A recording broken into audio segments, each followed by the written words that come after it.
Hello students, welcome to today's session. हम लोग last पहला लेक्चर जो हम लोग का था उसमें हम लोग बहुत कुछ कवर किए थे और ये हमारा आज का सेकंड लेक्चर है। तो इस सेकंड लेक्चर स्टार्ट करने से पहले हम लोग एक बार क्विक रिकैप कर लेते हैं लास्ट क्लास का।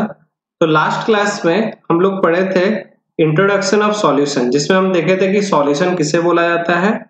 उसके बाद हम लोग पढ़े थे क्लासिफिकेशन, और क्लासिफिकेशन हम लोग किए थे on the basis of number of component के हिसाब से देखे थे, और साथ में हम लोग देखे थे on the basis of solvent phase, मतलब सॉल्वेंट फेज के हिसाब से कैसे क्लासिफाई किया गया था, वो सब हम लोग डिटेल में देखे थे लास्ट क्लास में। और उसके बाद हम लोग पढ़े थे, जो कि बहुत इंपॉर्टेंट पार्ट है, that is your strength of solution. और स्ट्रेंथ ऑफ सॉल्यूशन में हम लोग एक एक करके पहले मोलारिटी के बारे में हम लोग डिस्कस किए थे, फिर मोलालिटी के बारे में, मोल फ्रैक्शन, मास परसेंटेजेस और नॉर्मलिटी के बारे में हम लोग डिस्कस किए थे। तो ये जो सारी चीजें हम लोग डिस्कस किए थे लास्ट क्लास में, तो इसके कुछ न्यूमेरिकल्स भी हम लोग सॉल्व किए थे। तो जो कुछ कुछ मैंने आपको होमवर्क के हिसाब से भी दिया था, तो होमवर्क का क्वेश्चन पहले हम लोग सॉल्व करेंगे और उसके बाद हम लोग आगे बढ़ेंगे। तो यहाँ पे जैसे कि आप देख सकते हो, जो कि पहला क्वेश्चन था होमवर्क का, ये आपको दिया गया था कि the density of A solution containing 30% by mass of sulfuric acid is 1.09 gram millilitre. ठीक है, तो ये गिवन है आपका क्वेश्चन। अब इसमें आपको पूछा है कि मोलारिटी पहले कैलकुलेट करो, फिर नॉर्मलिटी कैलकुलेट करो। ठीक है, तो इसको हम ऐसे सॉल्व कर सकते हैं। देखो, पहले तो हमको गिवन है ऑलरेडी कि जो 13% है वो बाय मास है सल्फ्यूरिक एसिड का सॉल्यूशन में। मतलब अगर इसको मैं लिखूं तो इसको ऐसे लिख सकता हूं कि 13 ग्राम ऑफ सल्फ्यूरिक एसिड हो गया H2SO4, 13 gram of H2SO4 present in 100 gram of solution. तो 13 ग्राम आपका सल्फ्यूरिक एसिड प्रेजेंट है 100 ग्राम ऑफ सॉल्यूशन में। ठीक है, अब यहाँ पे क्या कर सकते हैं कि हमको यहाँ से ये पता चल गया कि जो वेट ऑफ आपका सॉल्यूट है वो है 13 ग्राम और सॉल्यूशन का वेट है 100 ग्राम। अब यहाँ पे हमको डेंसिटी दिया हुआ है सॉल्यूशन का, तो हमको मोलारिटी निकालना है। पहले तो हमको पता है कि जो डेंसिटी होता है that is equal to mass by volume. ठीक है, अब मेरे को क्या चाहिए, मेरे को वॉल्यूम चाहिए, तो वॉल्यूम को दूसरे साइड लूंगा और यहाँ पे मैं लिख दूंगा मास बाय डेंसिटी। अब मास यहाँ पे कितना गिवन है, 100 गिवन है। ठीक है, डिवाइडेड बाय आपको यहाँ पे गिवन है 1.09। ठीक है, 1.09 अगर हम लोग इसको डिवाइड करेंगे तो डिवाइड करने के बाद आपको यहाँ पे इसका जो वॉल्यूम है ये मिलेगा 91.74। ठीक है, अब यहाँ पे देखो क्योंकि मिलीलीटर में है तो वॉल्यूम भी आपका यहाँ पे किस में आएगा, मिलीलीटर में।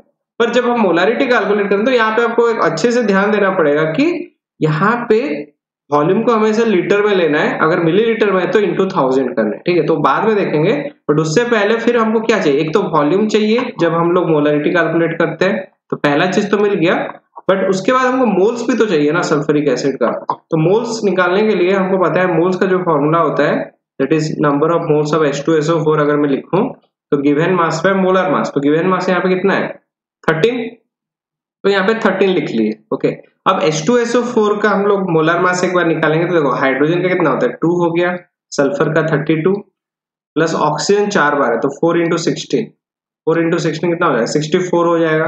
तो 64 प्लस 32 74 84 94 95 96 97 98, तो 98, तो 13 बाई 98 इसको अगर आप लोग डिवाइड करोगे तो इस आ जाएगा 0.133। ठीक है, तो ये मेरे को मिल गया नंबर ऑफ मोल्स मिल गया। अब नेक्स्ट है आपको निकालना है मोलारिटी। अब देखो, अगर बोर्ड एग्जाम में ऐसा क्वेश्चन आता है तो आपको पहले मोलारिटी निकालने से पहले उसका फॉर्मूला लिखना पड़ेगा। ठीक है, तो फॉर्मूला में मार्क होता है, तो मोलारिटी हो जाएगा, ये हो जाएगा number of moles of solute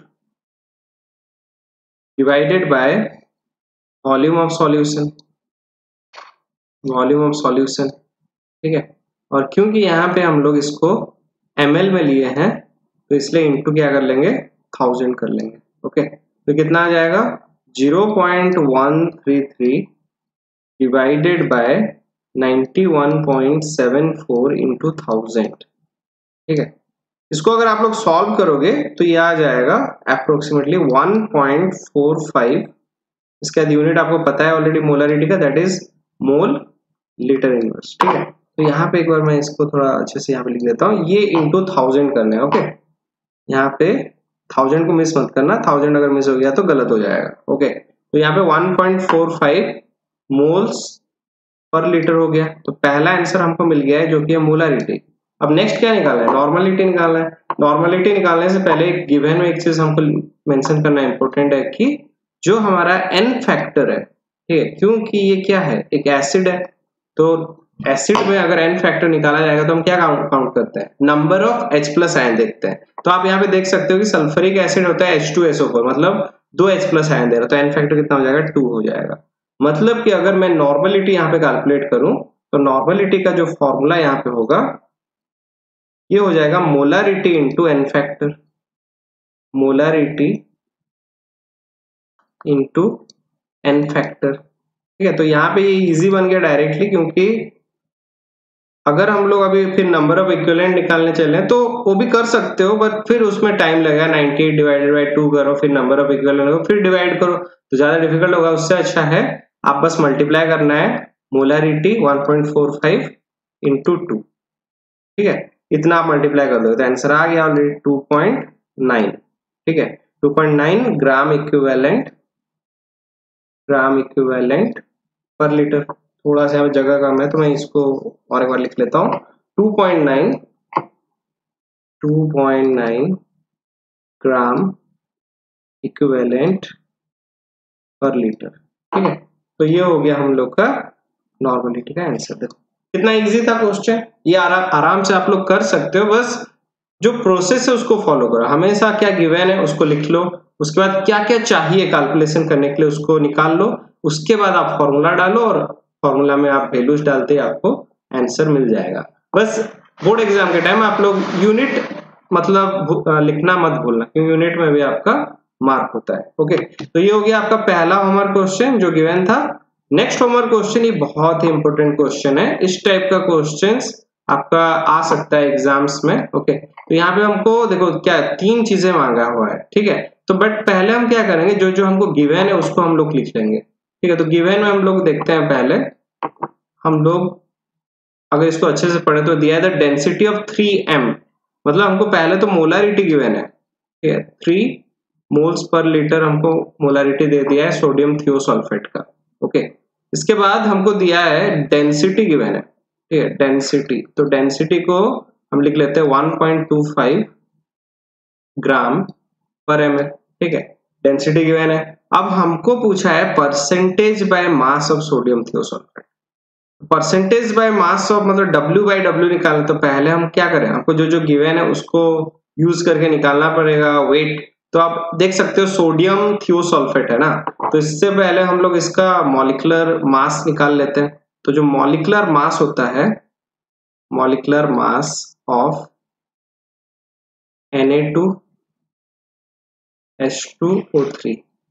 ठीक है, कितना हो जाएगा, सोडियम हो गया 23 इंटू 2, 23 इंटू 2 हो गया 46, प्लस 32 इंटू 2 हो गया 64, प्लस ये हो गया 16 इंटू 3, तो 16 इंटू 3 में ये आ जा रहा है 148, तो 46 प्लस 64 प्लस 48, तो ये आपका आ जाएगा 158 आएगा। ठीक है, 158 ग्राम पर मोल। ठीक है, ये आ गया मॉलिक्यूलर मास ऑफ Na2H2O3। तो अब मास निकल जाएगा, मास यहाँ पे कितना होगा, मास हो जाएगा equal two moles into molar mass, moles हो गया 3, मोलर मास हो गया 158, मल्टीप्लाई कर लो 8 इंटू 3 24 हो गया, 2 5 3 15 16 17 1 3 4 474 ग्राम। ठीक है, ये हो गया मास ऑफ Na2H2O3। ठीक है, बट अब डेंसिटी का यूज करेंगे यहाँ पे। आप यहाँ पे देख सकते हो कि हम लोग को दिया हुआ है, और एक चीज है 3 जो मोल्स हम लोग का मोलरिटी दिया हुआ है। ठीक है, तो मोलरिटी से हम ये समझ सकते हैं कि 3 moles of Na2H2O3 present in 1000 ml, क्योंकि लीटर में होता है ना, तो 1000 मिलीलीटर में कन्वर्ट करने से 1000 ml ऑफ सॉल्यूशन। ठीक है, अभी जो 1000 ml ऑफ सॉल्यूशन है, ठीक है, इसको यूज करेंगे डेंसिटी से मास निकालने के लिए। तो density is equal to again क्या होता है, मास बाय वॉल्यूम। तो मास निकालने के लिए क्या कर सकते हैं, डेंसिटी इंटू वॉल्यूम। ठीक है, डेंसिटी कितना है 1.25, ये है 1000। इजीली हमको मिल गया मास जो कि 12500। ठीक है, 12500 ग्राम। ठीक है, ये हमको मिल गया टोटल मास, बट हमको अभी चाहिए किसका मास। अच्छा, पहले तो W बाई W निकाल लेते हैं, उसके बाद हम लोग देखेंगे। हम लोग जो पहला बिट 1 है, ठीक है, इसको यूज करते हैं और इसमें निकालेंगे हम लोग W बाय W%, जो कि है mass of solute, mass of solute by mass of solution, mass of solution into 100। ठीक है, अब जो मास ऑफ सॉल्यूट है, ठीक है, मास ऑफ सॉल्यूट यहाँ पे आप लोग जो निकाले हम लोग 474। ठीक है, 474 डिवाइडेड बाय 1250 इंटू 100, क्योंकि परसेंटेज में निकाल रहे हैं। ठीक है, तो इसको आप अगर सॉल्व करोगे, ठीक है, मैं इसको सॉल्व मैंने पहले ही कर लिया इसका कैलकुलेशन, आप लोग करोगे थोड़ा सा टाइम तो लगेगा कैलकुलेशन में, बट ऐसा भी नहीं कि ज्यादा डिफिकल्ट है। बस इसको डिवाइड कर लो, इसका इंटू 100 कर लो, आपको अप्रोक्सीमेटली इसका आंसर आ जाएगा 37.92%। ठीक है, 37.92%, जो कि इसका W बाय W% है। अब जो बिट 2 है, इसमें हमको निकालना है मोल फ्रैक्शन। अब मोल फ्रैक्शन निकालने के लिए जो पहला चीज है वो क्या है, हमको ऑलरेडी मोल्स तो पता है Na2H2O3 का, बट वाटर का अभी तक पता नहीं है, तो वाटर का पहले मास निकालेंगे। ठीक है, तो mass of water, mass of water कितना हो जाएगा 1250 माइनस 474। ठीक है, 1250 माइनस 474, ये कितना होगा 6 हो गया। ठीक है, 5 से 14 हो गया, 14 माइनस 7 तो फिर 7 ही होता है, एंड 12 से 11 हो गया, 11 माइनस 4 करने से भी 7 होता है, तो 776 ग्राम हो गया। अब इसको मोल्स में कन्वर्ट कर लेंगे, मोल्स ऑफ वाटर कितना हो जाएगा 776 बाय 18 होता है मॉलिक्यूलर मास वाटर का H2O। ठीक है, तो यहाँ पे हमको कितना मिलेगा, ये आएगा 43.11 मोल्स। ठीक है, तो वाटर का मोल्स मिल गया, एक तो हमको वाटर का मोल्स मिल गया और एक 3 मोल्स ऑलरेडी गिवन है। तो मेरे को यहाँ पे पूछा है, सबका दोनों का शायद पूछा है, हाँ, मोल फ्रैक्शन ऑफ सोडियम थियोसल्फेट का पूछा है, एक ही का पूछा है, तो जिसका पूछा है उसका ही निकालेंगे और यहाँ पे लिखेंगे mole fraction of Na2H2O3 is equal to, यहाँ पे ऊपर 3 रहेगा, नीचे 3 प्लस 43.11, तो ये हो गया 3 बाय 46.11। ठीक है, जो कि आ जाएगा 0.065। ठीक है, 0.065, ये हो गया मोल fraction of sodium thiosulphate. Okay, ये हो गया मोल फ्रैक्शन ऑफ सोडियम थियोसल्फेट। अभी नेक्स्ट जो है, हमको मोल फ्रैक्शन ऑफ वाटर नहीं पूछा, अगर पूछा रहता तो बस क्या करते 1 माइनस 0.065 करते, उतना करते आपको वाटर का भी मिल जाएगा। ठीक है, इसमें और उसका कैलकुलेशन का जरूरत नहीं है। अब नेक्स्ट है मोलालिटी निकालना है। ठीक है, देखो, बट मोलालिटी यहाँ पे किसका पूछा है, जो हम लोग को आयन है Na प्लस का पूछा है, H2O3 2 माइनस का पूछा है। ठीक है, तो इसको निकालने के लिए पहले हमको जो हम लोग का थर्ड बीट में क्या करना पड़ेगा, हमको लिखना पड़ेगा कि जो Na2H2O3 है, ठीक है, ये कितना मोल्स है 3 मोल्स है, बट ये डिवाइड होने के बाद ये देखो 2Na प्लस बन रहा है। ठीक है, और H2O3 माइनस एक ही बन रहा है। ओके, अब ये क्योंकि ओवरऑल कितना है 3 मोल्स है ना, तो डेफिनेटली 2Na प्लस क्या हो जाएगा 6 मोल्स आएगा, और ये वही 3 मोल्स रहेगा। ओके, मतलब कि अगर मैं मोलालिटी कैलकुलेट करूं, तो मोलालिटी का जो फॉर्मूला होता है that is number of moles of solute divided by mass of solvent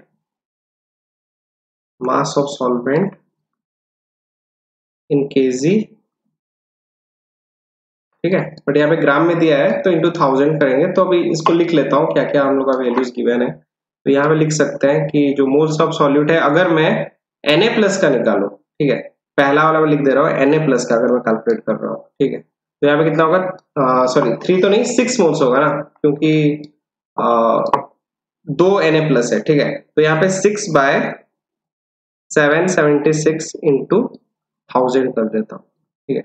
इसको मल्टीप्लाई करते ही आपको इसका आंसर मिल जाएगा और इसका आंसर आएगा 7.732 moles per KG, moles per KG, ठीक है, मोल्स पर केजी, ठीक है। अब वैसे ही अगर आप H2O3 2- का निकालोगे, H2O3 2- का, ठीक है। अब यहाँ पे वही सेम फॉर्मूला है, बस अब यहाँ पे एक चीज खाली चेंज हो जाएगा, दैट इज 3/776 इंटू 1000। तो इसको देखो सॉल्व करने का भी जरूरत नहीं है, एक बार मिल गया तो इसको बस इसका हाफ कर दो, इसका हाफ कर दोगे तो जो आंसर आएगा that is the molality of H2O3 2-, ठीक है। तो यहाँ पे बस अब यूनिट्स लिख लेते हैं, मोल्स पर, ठीक है। तो आप देख सकते हो हम लोगों ने तीनों जो क्वेश्चन था निकाल लिया। पहला जो W/W% दैट इज 37.92, उसके बाद मोल फ्रैक्शन निकाल लिया 0.065, और उसके बाद आप देख सकते हो Na+ का जो है दैट इज 7.732, और लास्ट में हम देख सकते हैं हम लोग का जो molarity of H2O3 2- that is 3.865 moles per KG, ठीक है। तो ये 2 होमवर्क क्वेश्चन मैंने आपको लास्ट क्लास में दिया था, तो जिन लोग नहीं कर पाए थे आप इसको आराम से अभी कर सकते हो, एक बार इसी टाइप का क्वेश्चंस आप करो सो दैट कि आपको प्रैक्टिस हो जाए जो भी हम लोग का कंसेंट्रेशन टर्म्स रिलेटेड क्वेश्चन है, ठीक है। तो चलो ये तो मैंने तो कर लिया, मेरा तो वार्म अप हो गया, आपका एक बार वार्म अप कर लेते हैं क्वेश्चन से। तो यहाँ पे एक बहुत इजी सा क्वेश्चन मैं पूछा हूँ जो कि हम लोग लास्ट क्लास में पढ़े थे, इसको आप लोग सॉल्व करके आगे बढ़ना, ठीक है। तो इसको आप सॉल्व, अब क्या कर सकते हो, वीडियो को पॉज कर लो और पहले इसको सॉल्व करो फिर आगे बढ़ो, ठीक है। तब तक मैं इसको अभी आंसर दे ही देता हूँ। इसका आंसर क्या होगा, देखो क्वेश्चन में पूछा है कि which of the following parameters changes with change in temperature, मतलब कि कौन सा इनमें से पैरामीटर है जो कि टेम्परेचर चेंज होने से चेंज हो जाता है, ठीक है। तो इसका तो आंसर आप लोग डायरेक्टली बता सकते हो, दैट इज मोलारिटी। हम लोग डिफरेंस में पढ़े थे कि जो मोलारिटी होता है, अगर आप टेम्परेचर को इंक्रीज करोगे तो वॉल्यूम क्या हो जाएगा, इंक्रीज करेगा, और वॉल्यूम अगर इंक्रीज करता है तो डिनोमिनेटर में रहता है ना volume, number of moles of solute by volume, volume denominator में है तो मोलारिटी को क्या करेगा, डिक्रीज करेगा, ठीक है। बट मोलालिटी में क्या होता है, सारे ही मास टर्म्स रहते हैं, मास रिलेटेड टर्म्स, तो इसलिए इसमें आपका कोई चेंजेस नहीं होगा। तो इसका आंसर हो जाएगा मोलालिटी। बहुत लोग कंफ्यूजन में बोथ मार देते हैं, but both will be wrong, because molality आपका चेंज नहीं होता है अगर आप टेम्परेचर चेंज करते हो तो, ठीक है। तो आई होप कि इससे आप लोग वार्म अप हो गए होंगे। अभी हम लोग आज बढ़ेंगे हमारे जो न्यू टॉपिक्स है। तो हमारा जो न्यू टॉपिक है इसमें हम लोग डिस्कस करने वाले हैं सॉल्युबिलिटी के बारे में, ठीक है। उसके बाद बहुत ही इंपॉर्टेंट पार्ट है that is Henry law. Henry law आज के क्लास में हम लोग कवर करेंगे और उसके एप्लीकेशंस देखेंगे। लास्ट में हम लोग देखेंगे वोलेटिलिटी किसे बोला जाता है और वेपर प्रेशर किसे बोला जाता है, ठीक है। तो let's start with the term that is solubility. हम सॉल्युबिलिटी किसको बोलते हैं, तो यहाँ पे क्वेश्चन पहले ही मेंशन है कि ऐसा क्वेश्चन आ सकता है व्हाट इज सॉल्युबिलिटी। तो आप नॉर्मली इसका आंसर दे सकते हो कि the ability for a given substance the solute to dissolve in a solvent, मतलब एक सॉल्यूट का कितना एबिलिटी है सॉल्वेंट में डिजॉल्व होने का, that is known as your solubility, okay. तो ये बहुत बेसिक सा डेफिनेशन है, आप लोग लिख सकते हो। बाकी हम देख सकते हैं यहाँ पे different types of solubility in terms of phase बोला है, मतलब जो solubility of solid in a liquid का केस हम लोग इस केस यहाँ पे देखेंगे। एक्चुअली ये चैप्टर में हम लोग लिक्विड सॉल्यूशंस के बारे में पढ़ने वाले हैं, ठीक है। यहाँ पे एक चीज मेंशन करना भूल गया है कि हम लोग solubility of liquid in liquid भी पढ़ने वाले हैं, ठीक है, लिक्विड इन लिक्विड। तो सब टर्म्स एक एक रिलेटेड है। अगर देखा जाए तो सॉलिड इन ए लिक्विड ये नॉर्मल केसेस है, जैसे हम लोग एक सॉल्ट को मिक्स करते हैं पानी में, तो उस केस में उसका क्या कंडीशंस रहता है वो हम लोग देखेंगे। उसके बाद आप लोग देख सकते हो solubility of gas in liquid, जो कि एक्चुअली एक्सप्लेन किया जाता है by Henry law. Henry law के हिसाब से ये हम पढ़ेंगे, और बाद में जब हम लिक्विड इन लिक्विड पढ़ेंगे तो ये होता है in terms of Raoult's law. Raoult's law के हिसाब से पढ़ेंगे, ओके, तो एक एक करके हम लोग मूव करेंगे। पहले हम मूव कर जाते हैं solid in a liquid. Okay, तो solubility of solid in a liquid में बहुत सिंपल सा चीज है कि जब एक सॉलिड, कि when a solid substance mixed with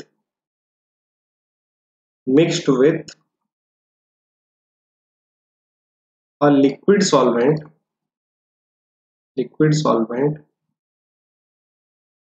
when solvent it dissolves, if it's completely dissolves, if it completely dissolved,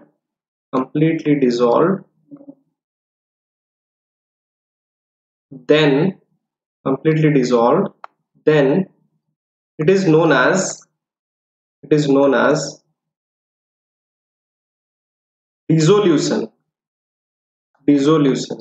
तो उसे हम क्या बोलते हैं? डिसोल्यूशन बोलते हैं, अगर कंप्लीटली सॉल्युबल हो जाता है तो। उसके बाद यहाँ पे एक्चुअली दो और कंडीशंस आते हैं, मतलब जब एक सॉल्ट को हम मिक्स करते हैं तो कभी कभार क्या होता है कि हम इतना ज्यादा सॉल्ट मिला देते हैं कि उसके बाद और मिक्स नहीं होता है, वो जाके नीचे रह जाता है। तो उस टाइप के कंडीशन को बोला जाता है सैचुरेटेड सॉल्यूशन। Saturated solution. अब सैचुरेटेड सॉल्यूशन क्या है अगर कोई पूछता है तो भाई हम आराम से लिख सकते हैं, इसको लिख देंगे कि the solution in which no more solute can be dissolved। तो ऐसा सॉल्यूशन जिसमें हम लोग सॉल्ट अगर और डिसॉल्व नहीं कर सकते तो उसे हम क्या बोलते हैं? Saturated solution. ठीक है, वैसे ही अनसैचुरेटेड में जस्ट उसका उल्टा। ठीक है, अनसैचुरेटेड सॉल्यूशन में हम लिखेंगे मोर सॉल्यूट कैन बी डिसॉल्व। ठीक है, the solution in which more solute can be dissolved। Okay, वैसे और एक होता है सुपर सैचुरेटेड सॉल्यूशन। ठीक है, सुपर सैचुरेटेड सॉल्यूशन ये सैचुरेटेड सॉल्यूशन से ही डिराइव होता है, बस डिफरेंस इतना है कि मोर solute can be dissolved by increasing the temperature. अगर आप टेम्परेचर इंक्रीज करते हो, सारे केस में एप्लीकेबल नहीं है but most of the cases में क्या होता है कि जब आप टेम्परेचर इंक्रीज करोगे तो सॉल्युबिलिटी इंक्रीज हो जाता है और उस कारण क्या होता है कि हम और ज्यादा सॉल्यूट ऐड कर सकते हैं। तो यहाँ लिख देता हूं द सैचुरेटेड सॉल्यूशन। ठीक है, the saturated solution in which more solute can be dissolved, more solute can be dissolved called dissolved by increasing temperature। ये मेंशन करना इंपॉर्टेंट है, मैं भी भूल जा रहा था बट अगर आप ये मेंशन नहीं करते तो गलत हो जाएगा। dissolved by increasing temperature,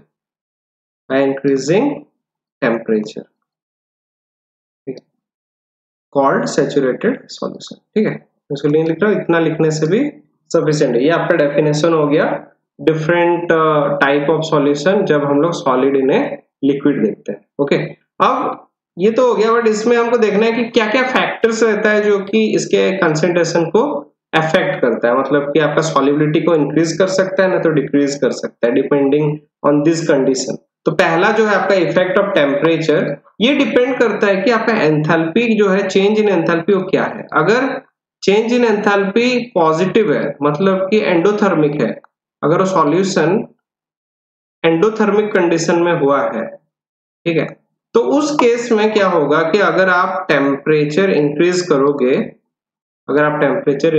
करोगे तो सॉल्युबिलिटी इंक्रीज करेगा।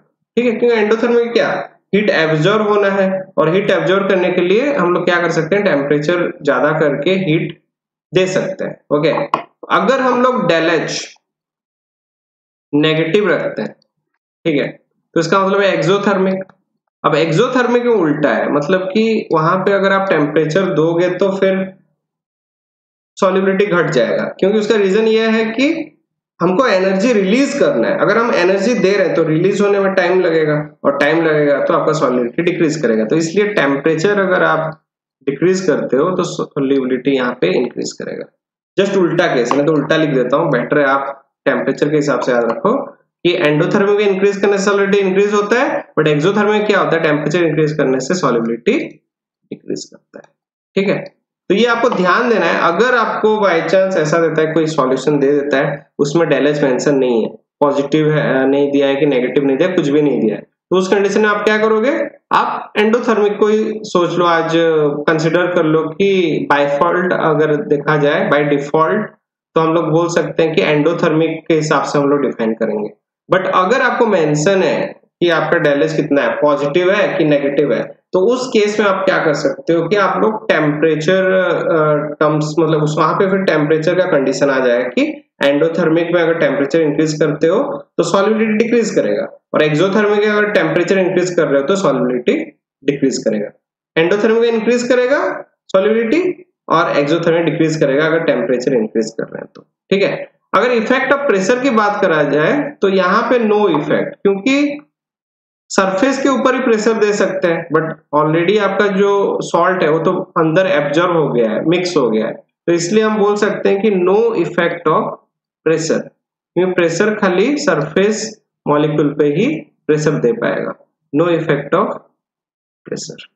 ठीक है, तो ये हो गया डिफरेंट फैक्टर्स जो कि अफेक्ट करता है solubility in A solid in a liquid. Okay, अब आगे बढ़ते हैं और अब मूव करते हैं, हम लोग का जो नेक्स्ट है that is gas in a liquid, and this is very important. Okay, तो ये है हेनरी लॉ।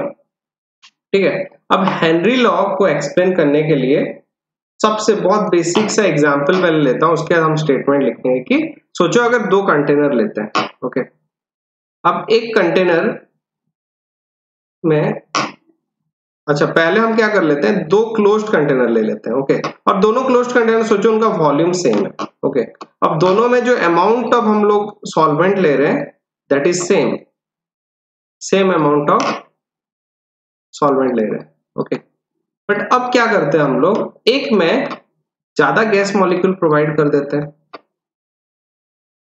ठीक है, और एक में कम मॉलिक्यूल देंगे। ठीक है, अब इनको क्या कंप्लीटली मिक्स करेंगे। ठीक है, तो जब कंप्लीटली मिक्स करते हैं तो डेफिनेटली अब मोल फ्रैक्शन ऑफ आपका लिक्विड एक रहेगा और इसका एक मोल फ्रैक्शन रहेगा। ठीक है, तो अब एक चीज आपको पता है कि जैसे कि अगर एक बैलून में हम लोग एक में ज्यादा गैस भर रहे हैं, एक में कम गैस भर रहे हैं, तो डेफिनेटली जिसमें हम ज्यादा गैस भर रहे हैं उसमें क्या होगा, पार्शियल प्रेशर उसका ज्यादा होगा। तो जिसमें हम लोग ज्यादा गैस प्रोवाइड किए हैं उसमें क्या पार्शियल प्रेशर उसका हाई है। ठीक है, और जिसमें कम दिए इसमें पार्शियल प्रेशर क्या है, लो है। तो जब हम लोग मिक्स करते हैं तो उस हिसाब से जो मोल फ्रैक्शन भी रहेगा, ठीक है, जो मोल फ्रैक्शन है हम लोग देखे हैं गैस का लिक्विड में, जब सॉल्यूशन फॉर्म हो जाता है तो मोल फ्रैक्शन ऑफ गैस यहाँ पे क्या हो जाएगा, ये भी ज्यादा रहेगा compare to the second case. ठीक है, इसमें कम रहेगा। इसका रीजन यही है कि जितना ज्यादा आपका प्रेशर रहेगा उतना जल्दी वो सॉल्यूशन में मिक्स होगा और उतना ज्यादा अपना कंपोजिशन हाई रखेगा, मतलब सॉल्यूट का जो कंसेंट्रेशन है वो हाई रहेगा due to high partial pressure. तो ये चीज को एक्सप्लेन किए थे हेनरी लॉ ने, हेनरी जो साइंटिस्ट थे उन्होंने एक्सप्लेन किया था, और इसको बस हम स्टेटमेंट के हिसाब से भी लिख लेंगे कि देखो अब जो मैंने एक्सप्लेन किया कि जितना ज्यादा पार्शियल प्रेशर उतना ज्यादा मोल फ्रैक्शन, तो उस हिसाब से इस स्टेटमेंट को लिखा जाएगा कि according to Henry law, according to Henry law,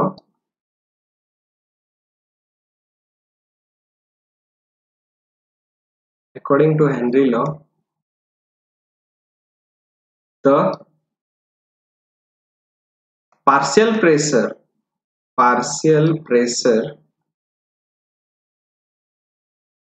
of gas is directly proportional, क्यों इंक्रीज कर रहा है ना तो इसलिए डायरेक्टली प्रोपोर्शनल होगा, इज डायरेक्टली प्रोपोर्शनल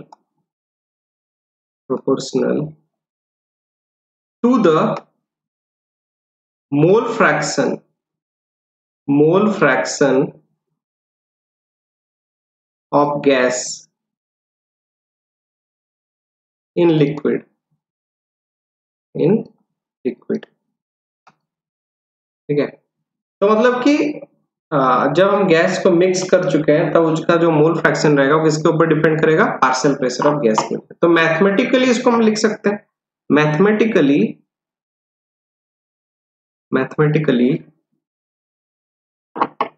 यहाँ पे लिख लेंगे जो पार्शियल प्रेशर ऑफ गैस है that is directly proportional to mole fraction of gas. अब ये हमको पता है जब भी हम इक्वेट करते हैं तो एक कांस्टेंट ऑफ प्रोपोर्शनलिटी यहाँ पे लगेगा। तो यहाँ पे जो कांस्टेंट ऑफ प्रोपोर्शनलिटी है that is actually taken as KH into mole fraction of gas. ठीक है, तो अब जो KH हम यहाँ पे लिख रहे हैं इसे बोला जाता है हेनरी कांस्टेंट। ठीक है, हेनरी कांस्टेंट। तो यहाँ मैं मेंशन कर देता हूँ सो दैट कंफ्यूजन ना हो आपको कि जो P गैस है that is partial pressure of gas, partial pressure of gas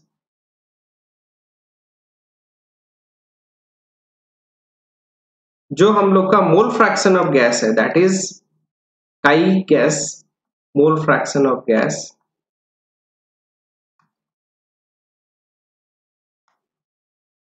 और लास्ट में अब यहाँ पे हम बोल सकते हैं जो कि नेक्स्ट आता है that is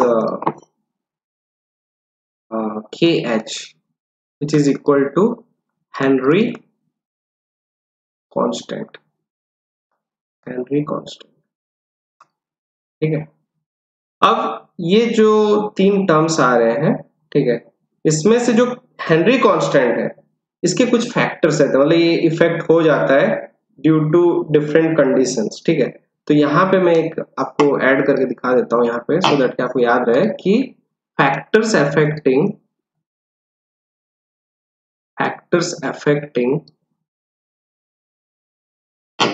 KH Henry constant. ठीक है, तो इसमें जो पहला फैक्टर है दैट इज टेम्परेचर। ठीक है, अगर आप टेम्परेचर चेंज करते हो तो आपका हेनरी कांस्टेंट भी चेंज होगा। ठीक है, मतलब टेम्परेचर अगर आप इंक्रीज करते हो तो KH भी क्या हो जाएगा, इंक्रीज कर जाएगा। ठीक है, सेकेंड है nature of solute and solvent. ठीक है, मतलब अगर आप सॉल्यूट सॉल्वेंट चेंज कर देते हो, जैसे कि सॉल्यूट आप ले लिए ऑक्सीजन की जगह नाइट्रोजन ले लिए, नाइट्रोजन की जगह हीलियम ले लिए, गैस चेंज कर रहे हो तो KH भी डिफरेंट हो जाएगा। ऐसे सॉल्वेंट भी पानी की जगह बेंजीन ले लिए तो डिफरेंट हो जाएगा उसका सॉल्युबिलिटी। ठीक है, तो इस हिसाब से ये दो फैक्टर के ऊपर आपका हेनरी कांस्टेंट डिपेंड करेगा। ओके, चलो तो आगे बढ़ते हैं और अभी इसमें देखेंगे फैक्टर्स अफेक्टिंग द कंसंट्रेशन। अच्छा ठीक है, तो फैक्टर्स को एक्सप्लेन करने से पहले मैं एक चीज और थोड़ा सा ऐड करना चाहता हूँ यहाँ पे। मैं एक्सप्लेन करना चाहता हूँ कि इसका जो थर्मोडायनेमिकल एस्पेक्ट है ये जानना भी इंपॉर्टेंट है। अगर ये समझ गए तो इसका जो फैक्टर्स ये कैसे इफेक्ट कर रहा है ये आप समझ जाओगे। तो thermodynamical aspect of Henry law, thermodynamical aspect of Henry law. अब आप यहाँ पे मतलब सोच रहे हो कि थर्मोडायनेमिकल एस्पेक्ट मतलब क्या, जो हम लोग पढ़े हैं 11th में आप लोग पढ़े हो रिलेटेड टू डिफरेंट टर्म्स, जैसे कि डेल जी के बारे में पढ़े हो, डेल एच के बारे में पढ़े हो, डेल एस के बारे में पढ़े हो और बहुत सारा भी है, बट ये जो दो तीन है ये इंपॉर्टेंट है। ठीक है, इसमें हम ये तीनों को एक्सप्लेन करेंगे। पहले हम देखेंगे कि एक एग्जाम्पल लेते हैं सो दैट कि आइडिया अच्छे से हम समझ पाए। जैसे कि अगर आप एक गैस लेते हो, ठीक है, अब जैसे मैं ड्रॉ करता हूँ ऐसे ही ड्रॉ करता हूँ कि एक गैस है जो कि फ्री मूविंग है आउटर एटमोस्फेयर में, इस टाइप का। ठीक है, और अगर एक कंटेनर लेते हैं जिसमें अभी हम क्या करेंगे, इस गैस को डाल देंगे विथ ए सॉल्वेंट, ऐसा सॉल्वेंट है। ठीक है, और इसमें हम क्या कर रहे हैं, इस गैस को डाल दे रहे हैं। अभी आप बताओ किसमें मतलब गैस इजीली मूव करेगा। डेफिनेटली देखने से पता चल रहा है कि यहाँ पे तो गैस किसके कंट्रोल में है, लिक्विड के कंट्रोल में है, बट यहाँ पे क्या हो रहा है, इजीली मूव कर रहा है ना। और अगर इजीली मूव कर रहा है मतलब इस केस में आपका जो डेल एस है ये क्या होगा, पॉजिटिव होगा। ठीक है, तो जैसे कि जितने भी नेचुरल प्रोसेस होते हैं कि अगर कोई गैसीय स्टेट में कि इंटरमोलिकुलर स्पेस ज्यादा है, उस केस में हम लोग का एंट्रोपी क्या होता है, ज्यादा होता है। एंट्रोपी मतलब रेंडमनेस, कितना रेंडम वैल्यूज आ सकता है डिपेंडिंग अपॉन द कंडीशंस। तो यहाँ पे आप देख सकते हो डेल एस यहाँ पे पॉजिटिव है, बट यहाँ पे क्या हो जाएगा, जब एक सॉल्यूशन बनाता है गैस, उस केस में डेल एस आपका क्या हो जाता है, नेगेटिव हो जाता है। ओके, अब नेगेटिव तो हो गया डेल एस, और हमको ये ऑलरेडी पता है कि जब भी कोई स्पॉन्टेनियस प्रोसेस होता है तो स्पॉन्टेनियस प्रोसेस में डेल जी क्या होता है, डेल जी इज नेगेटिव। ठीक है, मतलब कि हमको डेल जी नेगेटिव रखना है, जहां पे डेल एस भी क्या है, नेगेटिव है। तो अगर आपको याद होगा, जो डेल जी का जो फॉर्मूला होता है, gives free energy useful work भी जिसे हम बोलते हैं, that is actually equal to del H minus T del S. ठीक है, अब यहाँ पे ध्यान दो कि हमको डेल जी क्या चाहिए, नेगेटिव चाहिए, और डेल एस क्या है, नेगेटिव है। अब एक चीज देखो, डेल एस नेगेटिव हो गया तो ये जो नेगेटिव था ये क्या बन जाएगा, पॉजिटिव बन जाएगा। अब मेरे को पर डेल जी क्या चाहिए, नेगेटिव चाहिए, तो डेल एच क्या होना चाहिए यहाँ पे। तो देखो, अगर मैं डेल एच पॉजिटिव लेता हूं तो ये भी पॉजिटिव है, ये भी पॉजिटिव, डेल जी क्या बन जाएगा, पॉजिटिव बन जाएगा। और उस केस में आपका जो प्रोसेस है, जो सॉल्यूशन बनने का process, it is not applicable, because जो नॉन स्पॉन्टेनियस बन रहा है। तो स्पॉन्टेनियस करने के लिए मेरे को डेल एच भी क्या करना पड़ेगा, नेगेटिव करना पड़ेगा। ठीक है, तो यहां से हम ये समझ पा रहे हैं कि जो हम लोग का एंथैल्पी चेंज है वो क्या है, नेगेटिव है।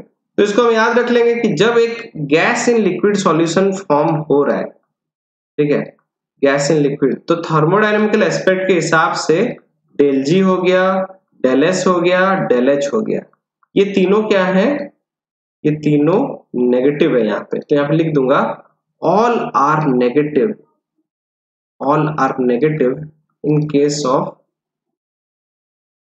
gas in liquid, gas in liquid।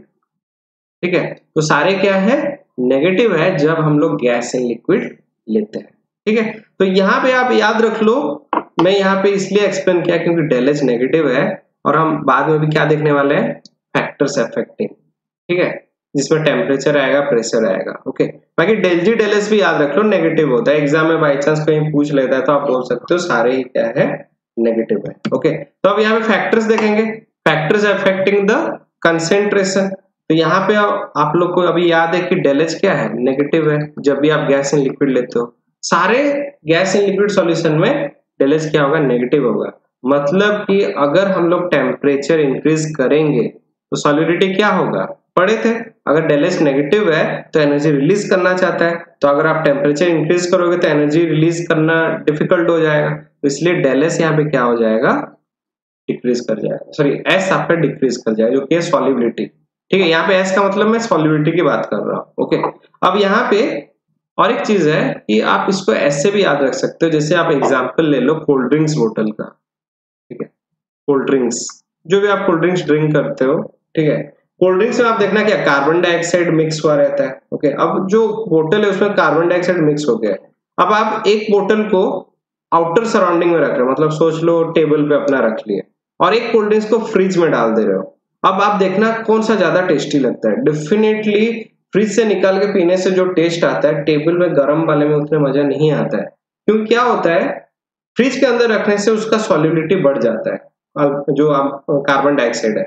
But अगर आप फ्रिज के बाहर रखे हुए हो, गर्म हो गया है, जैसे ही आप कैप खोलोगे सारे गैस निकल जाएंगे, और उसके बाद आप पियोगे तो उसका टेस्ट नहीं आएगा। तो यहाँ से ये पता चलता है फ्रिज में रखने से क्या हो रहा है, सॉलिडिटी इंक्रीज कर रहा है, क्योंकि फ्रिज में टेम्परेचर क्या है, लो है। ठीक है, बट आउटर सराउंडिंग में ज्यादा टेम्परेचर है। ठीक है, इसलिए सॉल्युबिलिटी वहां पे डिक्रीज कर जा रहा है। तो कोल्ड ड्रिंक्स बोतल के यूज करके हम लोग जैसे टेम्परेचर समझ गए, वैसे ही प्रेशर भी समझ सकते हैं। आप सोचो एक बोतल रखे हो जिसका कैप खुला हुआ है, और एक बोतल रखे हो जिसका कैप क्लोज्ड है, तो डेफिनेटली क्या होगा, जिसका कैप खुला हुआ है उसको अगर आप ड्रिंक करते हो, उसका जो कोल्ड ड्रिंक्स को, कि जो बंद है उसको खोल के आप कोल्ड ड्रिंक्स को ड्रिंक करते हो, तो आप देखना उसमें क्या होगा कि जो बंद वाला है वो ज्यादा टेस्टी लगेगा, क्योंकि उसमें प्रेशर हमने ज्यादा रखा हुआ था, इसलिए सॉलिडिटी क्या है, ज्यादा है। जैसे ही खोल देते हो एटमॉस्फेरिक प्रेशर के साथ सेम हो जाता है, अब जो गैस है वो रिलीज आउट हो जाता है, तो उतना टेस्ट फिर आता नहीं। मतलब कि अगर प्रेशर हम लोग इंक्रीज करेंगे तो सॉलिडिटी भी क्या होगा, इंक्रीज करेगा। उल्टा करोगे तो डिक्रीज करेगा।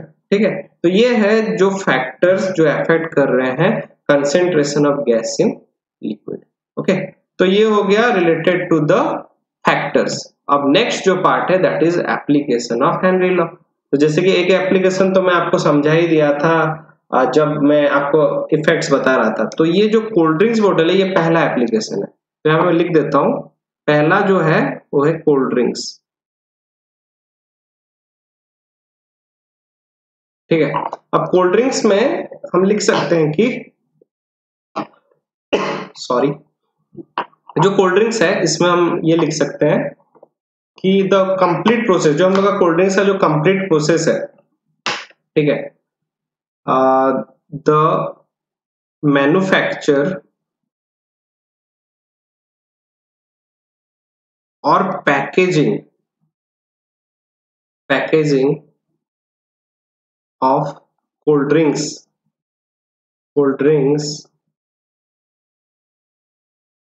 Are done by using the concept of Henry law.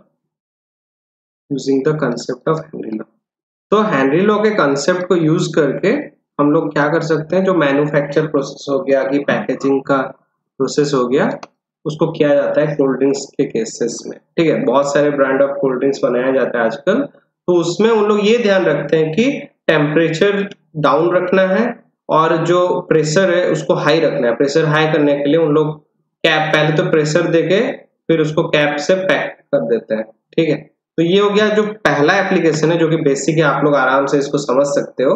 But जो नेक्स्ट एप्लीकेशन है, ठीक है, ये आप लोग को पता है कि नहीं ये मैं नहीं जानता, तो एक बार मैं आपको ये बता देता हूँ।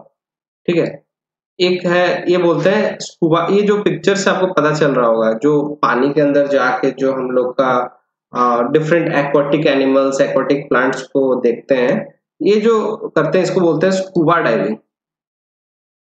स्कूबा डाइविंग, अब स्कूबा डाइविंग में इसका क्या एप्लीकेशन, मैं पहले आपको समझा देता हूँ फिर इसको लिखा भी दूंगा कि क्या होता है ना। जब आप सोचो, अब आउटर सराउंडिंग में एक एटमॉस्फेरिक प्रेशर है, अब पानी के अंदर भी उसका एक प्रेशर रहेगा। ठीक है, तो वहां पे क्या हो जाता है कि आउटर में हम लोग का जो प्रेशर रहता है that is very less, but पानी के अंदर क्या होता है, प्रेशर बहुत हाई रहता है, तो इसलिए ऑक्सीजन इंटेक क्या हो जाता है, बढ़ जाता है अंदर। ठीक है, तो अब क्या हो जाता है ना कि देखो, जब मतलब आप बाहर हो, ठीक है, कोई प्रॉब्लम नहीं है, अंदर आप जा रहे हो तो ऑक्सीजन सिलेंडर लगा के जाओगे, और जब ऑक्सीजन सिलेंडर लगा के जाओगे तो सडनली क्या होगा, ऑक्सीजन इंटेक बढ़ेगा, स्पीड लोगे, और फिर जब फिर से बाहर आते हो तो क्या होगा, सडन फिर प्रेशर डिक्रीज कर जा रहा है। तो एक बार आपका प्रेशर बहुत जल्दी बढ़ गया, फिर निकलते ही बहुत जल्दी घट गया, तो ऐसे में क्या बहुत सारे मेडिकल कंडीशन हो सकते हैं। तो उस केस में क्या होता है, बॉडी में क्रैम्प्स आ जाता है, बॉडी पेन होने लगता है। ठीक है, ब्लड फ्लो में प्रॉब्लम हो जाता है, क्योंकि सडन क्या होगा, आप जैसे ही बाहर आओगे, ठीक है, वहां पे आपका जो हम लोग का नाइट्रोजन जो गैस रहता है वैसा ही उसका अमाउंट ज्यादा रहता है। ठीक है, तो अब जैसे कि आप अंदर जा रहे हो, ठीक है, वहां पे प्रेशर ज्यादा है, ऑक्सीजन इंटेक के साथ आपका नाइट्रोजन गैस का इंटेक भी वहां पे हो जाएगा। ठीक है, उस केस में क्या होगा, पॉइजनस होने के चांसेस रहते हैं, ब्लड में जाके नाइट्रोजन मिक्स हो जाएगा। तो उस चक्कर में क्या होगा कि बॉडी में पेन होना स्टार्ट हो जाएगा due to less blood flow. ठीक है, तो ये जो कंडीशन होता है इसका एक टर्म है, इसे बोलते हैं बेंड, बोल के BEND, बेंड। ठीक है, अब उसको टैकल करने के लिए पहले बहुत रिसर्च हुआ और उसके बाद ये पता चला कि हम क्या कर सकते हैं, दोनों प्रेशर हम लोग मेंटेन करने के लिए हम जो ऑक्सीजन सिलेंडर रहता है स्कूबा डाइविंग में यूज होता है, वहां पे हम लोग हीलियम गैस ऐड कर देते हैं, जो कि होता है इनर्ट। ठीक है, अब जब अंदर जाते हैं तो ये क्या करता है, ऑलरेडी मेंटेन करके रहता है। अब हीलियम गैस को आप जितना भी इंटेक कर लो, वो ब्लड में कोई प्रॉब्लम नहीं लाएगा, क्योंकि वो इनर्ट होता है, नोबल गैस है। बट नाइट्रोजन, जब आप अंदर जाते हो तो नाइट्रोजन गैस भी ऐड हो जाता है, तो नाइट्रोजन गैस डेंजरस है। ठीक है, तो उसको टैकल करने के लिए क्या किया गया, ऑक्सीजन सिलेंडर में हीलियम गैस को मिक्स किया गया। ठीक है, तो यही सारा चीज होता है स्कूबा डाइविंग में। तो यहाँ पे हम समझ रहे हैं जो प्रेशर मेंटेनेंस, ये कहां से आ रहा है, हेनरी लॉ से आ रहा है, तो उसको यूज किया गया टू अंडरस्टैंड कि हम कैसे इस प्रॉब्लम को टैकल कर सकते हैं। ठीक है, अब इस चीज को हम लोग यहाँ पे लिख लेंगे कि during scuba diving, during scuba diving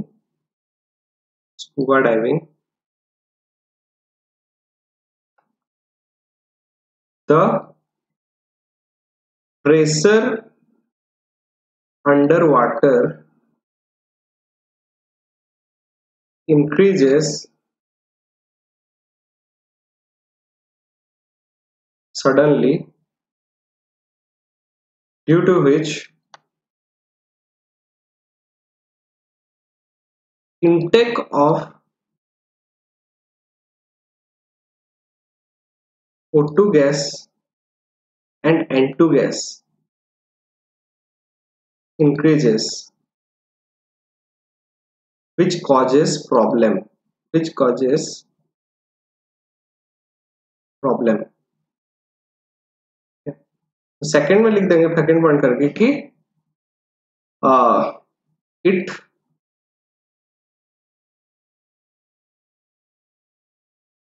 increases the body pain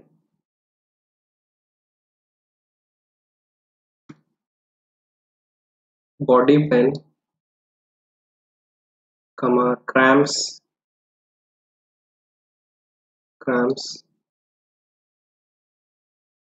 after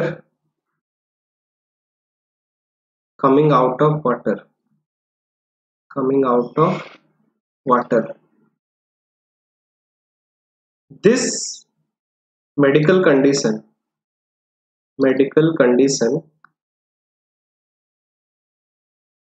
is called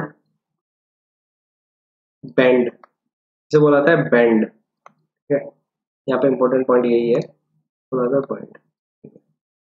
तो यहाँ पे लिख सकते हैं लास्ट पॉइंट में इसको कैसे ओवरकम किया गया बाय यूजिंग हेनरी लॉ. तो यहाँ लिख सकते हैं to overcome this problem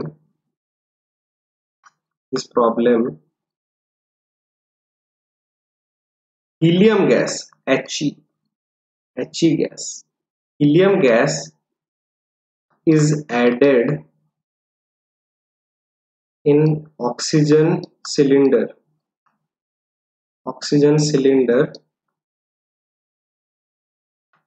to maintain the pressure.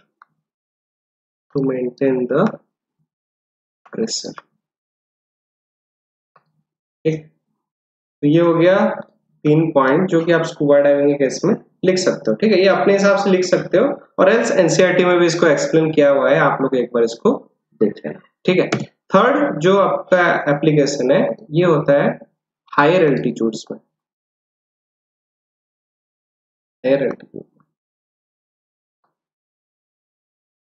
Higher altitude में क्या होता है कि जो हम लोग का जिन लोग मतलब हायर एल्टीट्यूड में ऑब्वियसली लो प्रेशर होता है. ठीक है, और लो प्रेशर के कारण क्या होता है जो ऑक्सीजन इंटेक होता है एक पर्सन का वो डिक्रीज कर जाता है. और जब ऑक्सीजन इंटेक डिक्रीज कर जाएगा, जिन लोग रहते हैं पहाड़ी एरिया में, हमें प्रॉब्लम क्या हो जाता है उनको कि अगर आप कम ऑक्सीजन लोगे तो जो हमारा थिंकिंग पावर है वो डिक्रीज करता है, लैक ऑफ थिंकिंग पावर हो जाता है, फिर डिजीनेस फील होता है, मतलब उतना वीक फील होगा हमेशा. तो ये जो कंडीशन होता है इसे बोलते हैं, एक मेडिकल कंडीशन है, इसे बोलते हैं एनोक्सिया. ठीक है, तो उसी को बस यहाँ पे मेंशन कर देंगे कि in higher altitude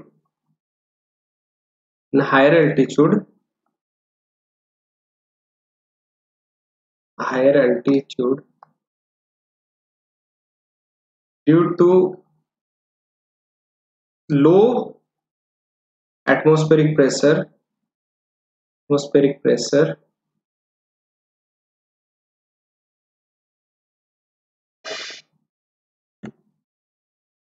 the people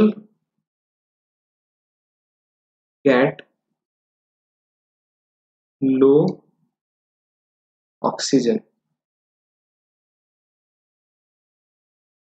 It causes anoxia. Symptoms लिख लेंगे, सिम्टम्स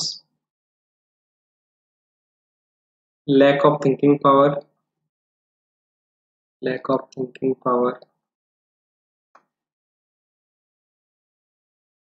इसके बाद वीकनेस, फीलिंग डिजी,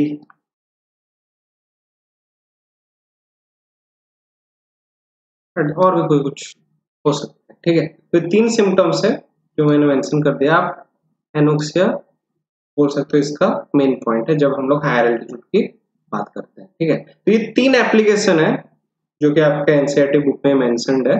तो जब एग्जाम में आता भी है directly, what are the application of Henry law, तो आप यहाँ पे ये तीनों का एक्सप्लेन कर सकते हो, ठीक है। तो आगे बढ़ते हैं, और क्योंकि अभी जस्ट हेनरी लॉ हम लोग डिस्कस किए थे, क्वेश्चन यहाँ पे पहले सॉल्व करते हैं, ठीक है। आप लोग खुद से ट्राई करो इसको कैसे करना है। तो देखो ये बहुत बेसिक सा थ्योरेटिकल क्वेश्चन है कि the solubility of gas is in water depends upon nature of gas, temperature, pressure, ठीक है। तो आप देख सकते हो तीनों में ही डिपेंड करेगा कि क्या गैस लिए हो। टेम्परेचर चेंज करोगे तो सॉल्युबिलिटी चेंज होगा, प्रेशर चेंज करोगे तो सॉल्युबिलिटी चेंज होगा, तो इसलिए ऑल ऑफ द अबव इसका आंसर होगा, ठीक है। नेक्स्ट क्वेश्चन देखते हैं। नेक्स्ट एक आपका न्यूमेरिकल क्वेश्चन है, ये इंटेक्स्ट क्वेश्चन है, ठीक है।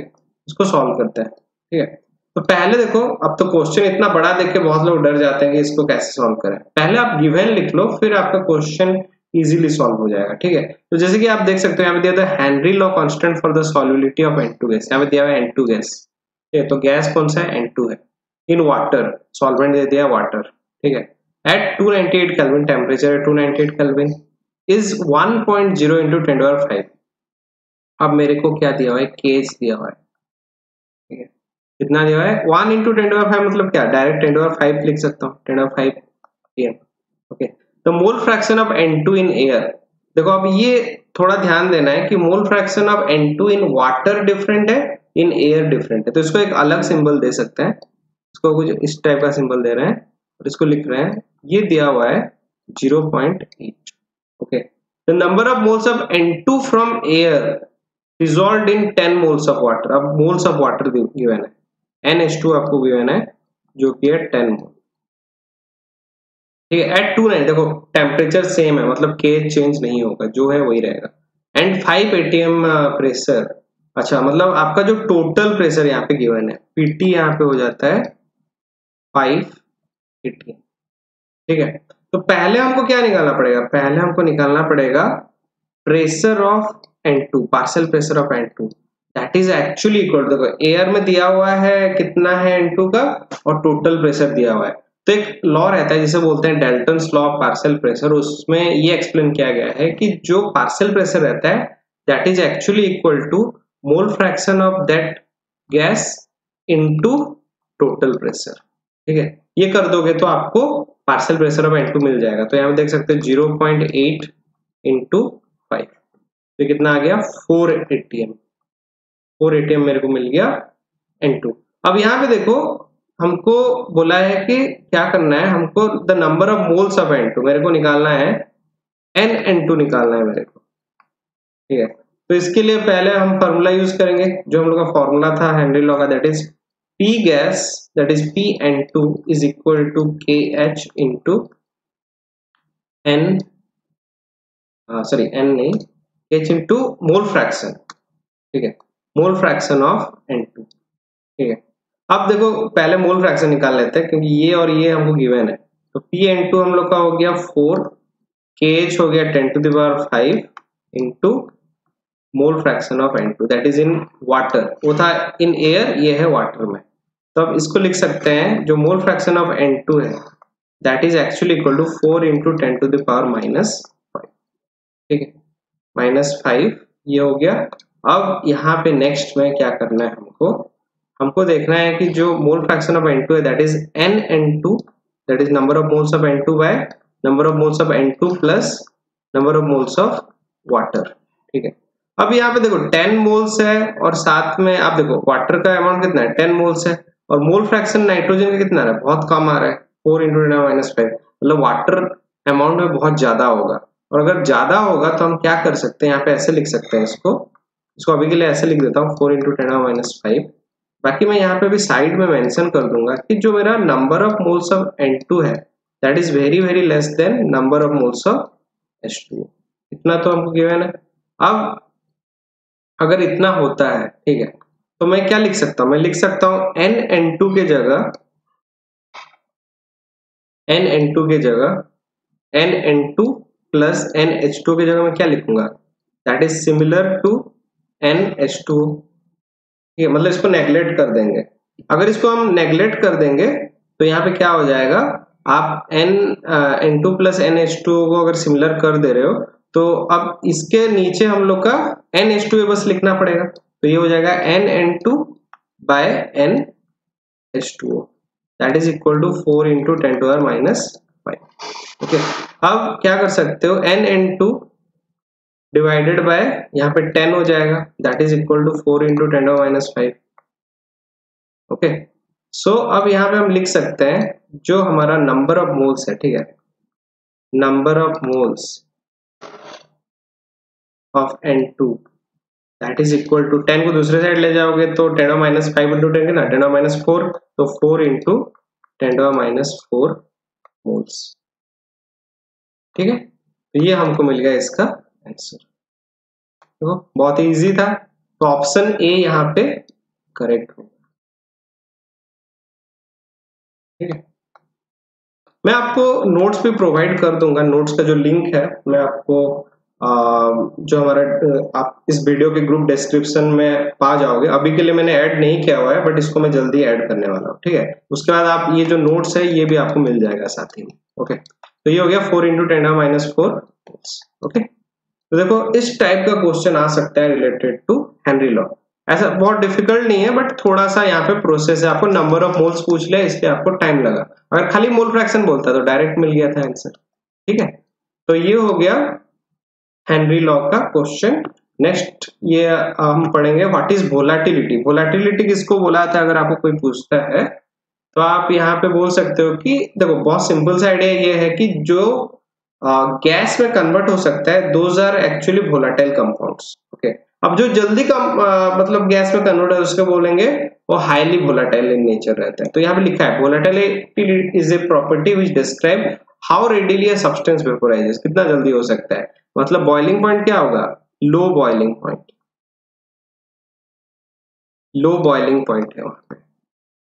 बॉइलिंग पॉइंट आपका जितना लो होगा उतना बोल सकते हो सब्सटेंस क्या है, हाईली वोलेटाइल। ओके, अब यहाँ पे एक कंपैरिजन किया, जैसे पानी और एसीटोन में अगर कोई आपको पूछे कौन ज्यादा वोलेटाइल है, ठीक है, तो आप मतलब इजीली बोल सकते हो ये आपका लेस वोलेटाइल है, क्योंकि जल्दी कन्वर्ट नहीं होगा, इसमें आपको टेम्परेचर देना पड़ेगा। यहाँ पे आपको 100 डिग्री पहले देना पड़ेगा, तभी जाके ये कन्वर्ट होगा। अगर पानी और सॉल्ट में बोलोगे तो पानी ज्यादा वोलेटाइल है, सॉल्ट तो कन्वर्ट ही नहीं होता, नॉन वोलेटाइल है। एसीटोन आप देखे हो, जो नेल पॉलिश रिमूवर होता है बोलते हैं, उसको हाथ में डालते हैं ठंडा ठंडा फील होता है, क्यों, वो सडन मतलब गायब हो जाता है, पूरा बॉइलिंग पॉइंट उसका बहुत ही कम रहता है। ठीक है, तो यहाँ पे हम बोल सकते हैं जो एसीटोन है ये बहुत हाईली वोलेटाइल होता है, तो मोर वोलेटाइल में यहाँ पे लिख दिया। ओके, तो ये हो गया वोलेटाइल का थिंग। अब इसको जो हम समझ गए एक चीज कि वोलेटिलिटी का मतलब क्या है, जिसका बॉइलिंग पॉइंट क्या है, लो है। ठीक है, तो इसको कौन सा फैक्टर अफेक्ट कर सकता है ये भी देखना इंपॉर्टेंट है। तो जैसे कि पहले इंटरमोलिकुलर फोर्सेस। अब ये आप सोचो कि अगर इंटरमोलिकुलर फोर्स हाई है, मतलब बॉन्डिंग क्या होगा, स्ट्रांग होगा। इंटरमोलिकुलर फोर्स अगर हाई है तो वोलेटिलिटी क्या है, वोलेटिलिटी तो जितना दूर होगा उतना इजी होगा ना। तो अगर इंटरमोलिकुलर फोर्स हाई है तो वोलेटिलिटी आपका, वोलेटिलिटी यहाँ पे क्या हो जाएगा, वोलेटिलिटी यहाँ पे डिक्रीज करेगा। जितना वीक है उतना ज्यादा वोलेटाइल, जितना स्ट्रांग है उतना लेस वोलेटाइल हो जाएगा। टेम्परेचर डेफिनेटली जितना आप ज्यादा टेम्परेचर करोगे वोलेटिलिटी बढ़ेगा, क्योंकि स्पेस बढ़ाएगा, वोलेटिलिटी इंक्रीजेस। ठीक है, these are the factors which affects the volatility। ठीक है, अब नेक्स्ट है व्हाट इज वेपर प्रेशर। तो वेपर प्रेशर में अभी के लिए मैं बस आपको इतना बता देता हूं इसमें कि the pressure exerted by the pressure exerted by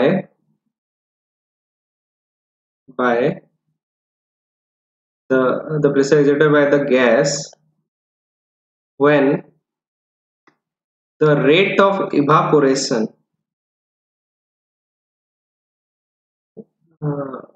at equilibrium लिख देते हैं। ठीक है, आपको मैं एक्सप्लेन कर देता हूं ये कैसे होता है। The pressure exerted by the gas at equilibrium at equilibrium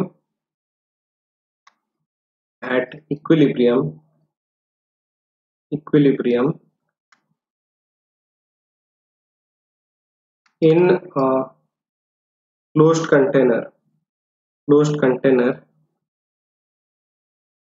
called vapor pressure। ठीक है, इसको एक्सप्लेन कर देता हूं सो दैट कि एक आइडिया आपको मिल जाए कि अगर सोचो मैंने एक बोतल लिया हुआ है कि एक कंटेनर लिया हुआ है, ठीक है, एक कंटेनर लिया हुआ है, चलो मैं ऐसे 3 कंटेनर ले लेता हूं, ठीक है। अब क्या होता है ना कि एक कंटेनर अगर आप लेते हो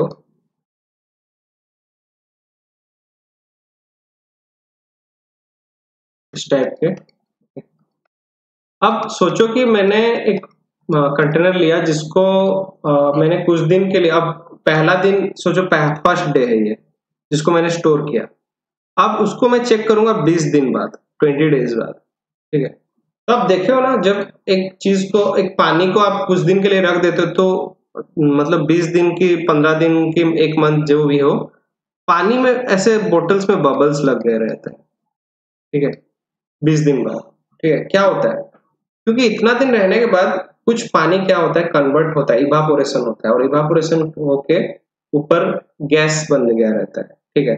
तो जो गैस बन गया रहता है उसके कारण क्या हो जाता है, आप बोल सकते हैं यहाँ पे इवापोरेशन प्रोसेस हो रहा है, इवापोरेशन, ठीक है।